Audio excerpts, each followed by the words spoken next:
Hi, this is J.W. Warr with American Note Warehouse. I want to go over the tax advantages of owning a home-based business. I'm going to do it in black and white, so it's going to be really simple. Meet George and Jane. These two people have a lot of things in common. Each of them earns $3,000 a month, and each has a $150,000 mortgage at 6% on their house. The key difference between the two is Jane set up a home-based business. She went to a meeting one night and saw the possibilities of owning her own business and making extra income. So Jane joined a home-based business. Now George was at the same meeting, but George just didn't get it. And so what George did, he didn't even see the advantages to owning a home-based business in his taxes. So he just kept doing what he's been doing, and he just keeps overpaying his income taxes every single month. Now, let's compare how much money they both bring home. Both make $3,000 a month.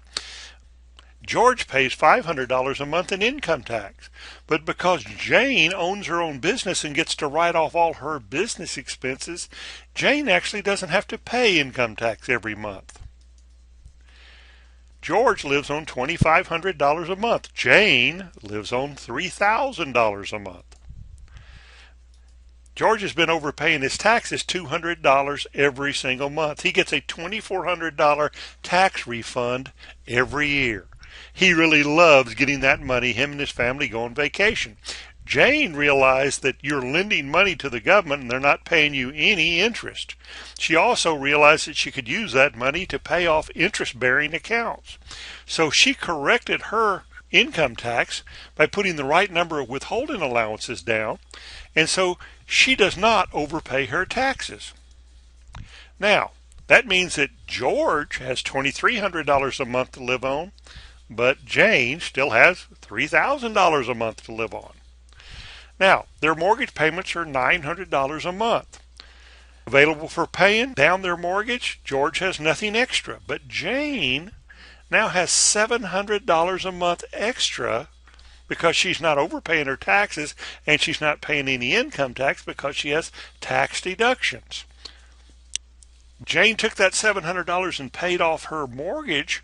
Both of them would be living on exactly the same amount of money every single month. So after 5 years, George still owes $140,000 on his home. Jane only owes $91,000 on hers, simply because she started a home-based business. Now, I'm not even counting the income she makes off her home-based business, just the tax advantage. 10 years and 7 months into this comparison, George still owes $124,000 on his house. Jane's home is now paid off. She's paid hers off completely, using the tax advantages to a home-based business. Jane invests that $1,600 a month that she was paying on her house payment at 9% in her retirement account.